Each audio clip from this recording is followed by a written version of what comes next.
Hi, Enfys. How are you? Hi, Sarah. I'm fine. Good to be here. Thank you so much for joining us for International Women's Day, and welcome to the Property Marketing Lounge.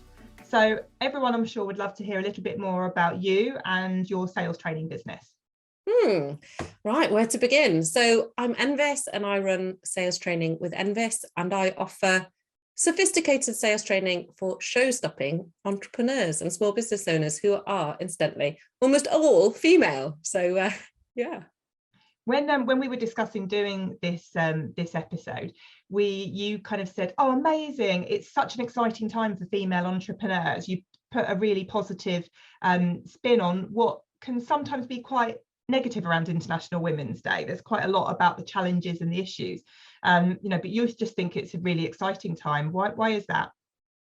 Yeah, so challenges and issues are, you can turn it on its head and make an opportunity where there was once just challenge. And I think those challenges are, they're ever present when you're a small business owner. You're always going to come up with obstacles and challenges that you face. But actually, when you can empower yourself to take charge and run your business in a way that facilitates the life that you want to lead, and that you can create a business to suit you, then all of a sudden those challenges become quite exciting opportunities. And yeah, in the last 18 months, what the working world or the landscape of remote working has forever changed. So actually there's such an incredible opportunity for home working and working around family. And obviously that's not just for women in business, it's a huge change and dynamic shift for men as well.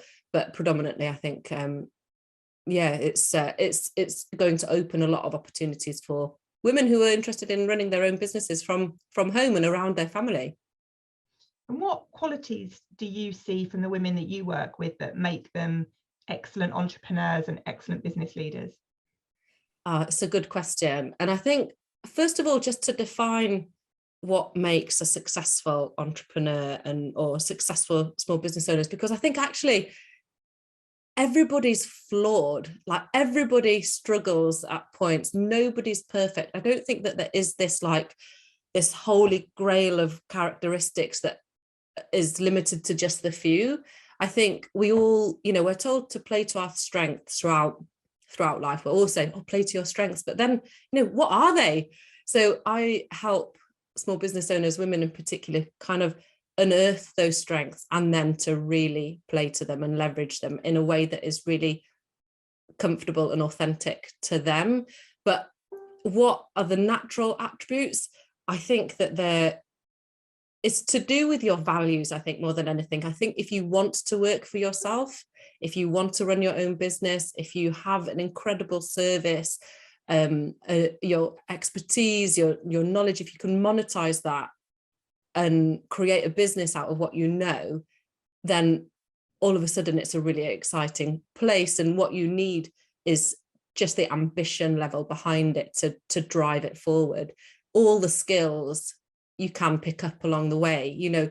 People aren't born sellers, for instance, that you learn to sell. You're not born as a marketing expert. You learn the skills and the techniques and the pace in order to grow your business, right? So I don't know if there's this one answer of who becomes successful or who can run their own business. I think it's more about who wants to, and if you want to, you will find a way to make it happen. And I think there's a lot of glossy business owners on LinkedIn, online, on social media, everywhere, and it makes it look like running a business is really easy, where it isn't. It is a challenge, and the challenges faced day by day are real, and sort of, it can put a lot of people off, but actually it's the determination and the ambition behind that'll see it through ultimately. Do you think there are any challenges that are specific to women running their own business? It's a good question. I mean, I think anybody who's juggling a lot of different roles and identities is going to have issues with running a business. You know, it's a demanding task for one. So if you're layering up the demands of parenting or you know, doing the school run, the throughout the night care, if you're waking up all night, like looking after young children, if your child has additional needs, then often the woman is the main caregiver. You know, there's a lot of demands on a woman's time as it is. So to add running a business into that mix, of course, there are going to be lots of additional challenges in terms of time, maybe resource, maybe opportunities. It's difficult for me to compare because I don't work with that many men or any men at the minute. So from my point of view, like, all of my clients are women in business currently, and mothers in business. So we all identify with these different challenges, but the challenges are present. So we have to come up with structures and strategies to support that life as opposed to fight against it, I think. Yeah. So I work, you know, between the school run, and I sometimes will pick up work at the end of the day after kids' bedtime for certain things, but really I'm trying to work smarter and not just every hour under the sun. And I think, again, that's where a good sales strategy and business, a sensible business model can support that life, as opposed to just, you know, you get to capacity quite quickly when you're a woman in business with all these extra demands on your time. So if you've not got enough time, then what can you build into your business model to release your capacity, I guess? Yeah, absolutely. And as well as your sales training business, you also run an online business support network, which is probably 95% female. Why do you think that is? Why do they gravitate towards kind of a support network? I think community is a massively underestimated like need within us, you know, and women will seek it. They know, you know, it's difficult to define, it's difficult to pinpoint why community is important, isn't it? It's difficult to put your finger on why support can help. It's difficult to say, why does having a cheerleader alongside you galvanize your progress? But it just does. And you know that once you've been part of a close community, however large or small, if you're part of a community, it helps your progress, not least with your connections, your confidence, your learning.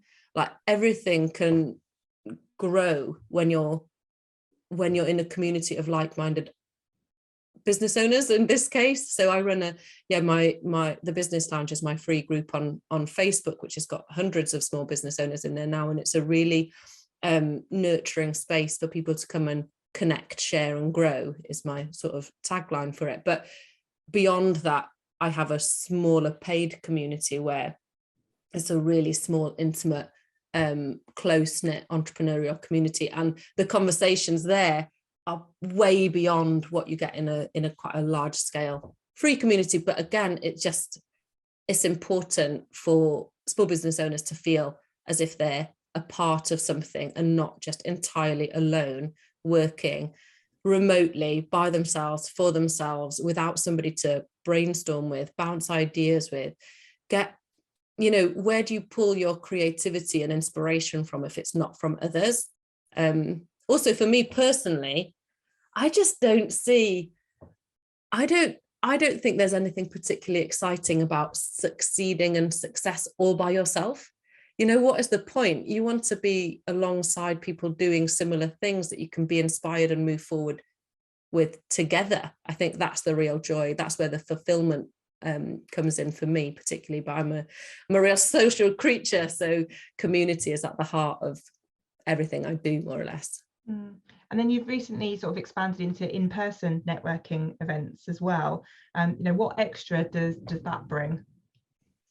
I just think we have been alone too long in the last, you know, remote working and home working has got so many benefits, and I I really enjoy working from home and all that brings, but ultimately, you know, the relationships that you can foster online come to life when you meet in person. It gives it another dynamic. It gives you space to connect in a space that you just wouldn't. There's no, you know, when the conversation ends after an hour of Zoom, you're gone, right? Yes, that's it. Whereas when you're out in person, you know, it's difficult to put your finger on why it's important, but it shifts something, and it can really galvanize again your connections and your conversations, your community. It just embeds everything that online communities, you know, sort of underpin. I don't think that the importance of face-to-face meetings or connections or communities or gatherings, networking, whatever you want to call it, should be overlooked. Like it's really important, and also it's really fun.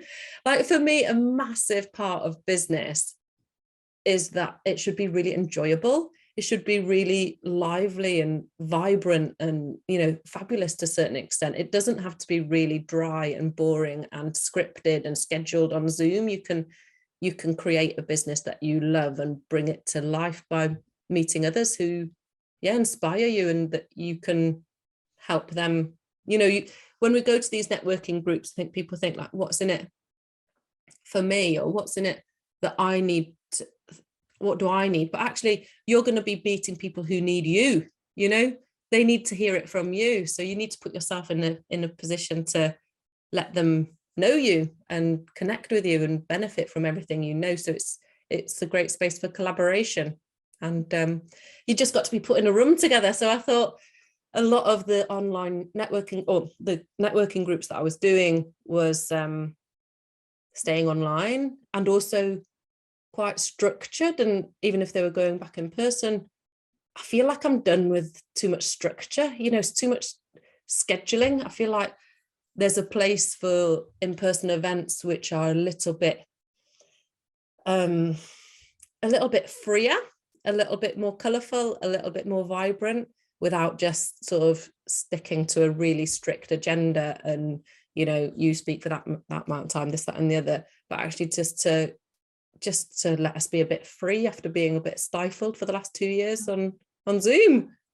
I wonder as well, and maybe I'm a little bit speaking about my own experience here, because I've certainly benefited from your online and in-person communities, is, you know, do you think women need sort of to feel permission to, you know, if they're running a business at home, do they need permission to kind of leave their desk and go to something that's a networking event for work? Whereas actually, by the time the kids get home from school and after school activities and bedtime and everything, that they probably have maybe less time to socialize maybe in their lives, you know, and sometimes actually, you know, doing it in the work day is something that kind of feels, you know, really, really valid and valuable, and something that they might not get at the end of the day in the evening.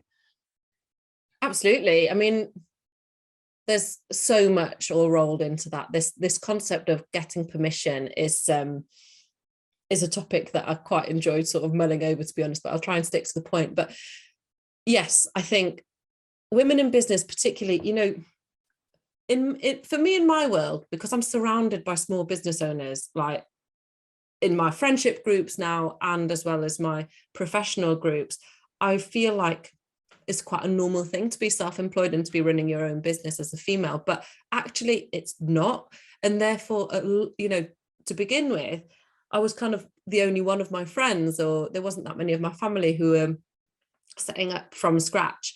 And so you look for a collection of others who are on the same page. You know, when you have a baby, you go to NCT and you find somebody on the same planet as you, going through the same thing as you, right? When you're starting a new fitness program, you go and find a community of runners or something. Like you seek a community that is interested in the same goals, ultimate goal as you are. When you're starting a new business, or when you run a new business, it makes sense for you to find a collection of others that you can go and have really inspirational, insightful conversations with, and a lot of fun, and friendships bloom from there. And if you can, you know, have two birds, one stone, and go out and have a really fantastic time, it doesn't mean that it's bad for business if it's fun. So that's the angle I'm coming from. And I think that if I can make people enjoy selling, which people do not enjoy selling, let me tell you, people just, when I ask small business owners, how do you feel about selling, the amount of negative words that pour then is a lot. And so, if you do more of the stuff you enjoy and you want more sales, it makes sense for me to try and facilitate spaces where people actively enjoy building and growing their businesses. And if that means that people can be let out of the office to go out for a nice lunch and get inspired, learn something new, then all the better. Absolutely. And just want to finish on a point. Is there anything that you would like to see evolve or change to help support women in business? I think from what I would really encourage any woman who's thinking about running their own business or taking their current business to the next level is to just think about the role of, well, just so much stuff, isn't there? There's so much thing, but it starts with an inner confidence to think, actually, I can do this.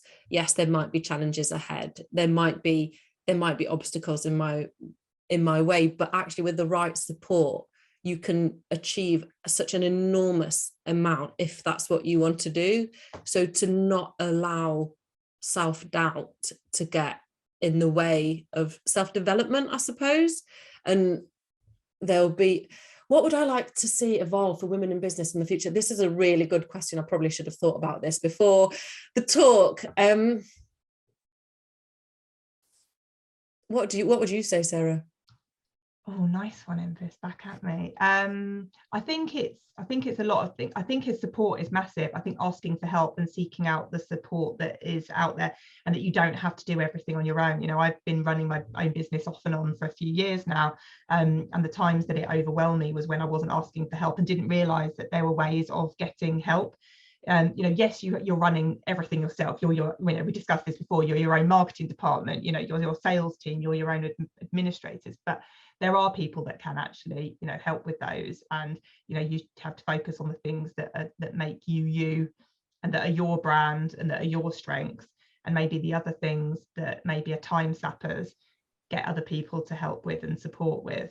Because most often we can't do everything as well, and that's not really why people go into running their own small businesses. Really, it's not to add additional pressure or time restraints on you. It's to free, it should be freeing, but sometimes you have to ask for help to get that.